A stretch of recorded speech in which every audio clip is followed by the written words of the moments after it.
how do we determine what kind of conversation is happening if we don't ask? Right? Because in some settings, you can't ask someone if they want to be helped, hugged, or heard. That doesn't make sense at work. But what we can do is we can ask questions. And not all questions are created equal. There's a special category of questions that psychologists refer to as deep questions. And a deep question is something that asks me about my values or my beliefs or my experiences. And that can sound a little bit intimidating when I put it like that, but it's as simple as if you meet someone who's a doctor, instead of asking them, what hospital do you work at?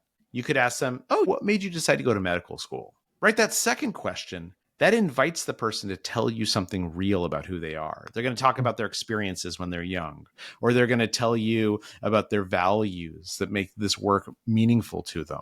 And so when we ask a deep question, even if it doesn't appear like a deep question, when it invites the other person to say something real and meaningful, what we do is we get a sense of what mindset they're in. Take that doctor question. The same person asks that question, depending on sort of how they're feeling that day. They might say something like, oh, I decided to become a doctor because I wanted to make sure I had a job where like there would always be demand for me. I would always be able to get a new job. Okay, so that person right now is in a practical mindset, right? But that same person in a very different setting, in a very different mindset, might say, I decided to become a doctor because I saw my dad get sick when I was a kid.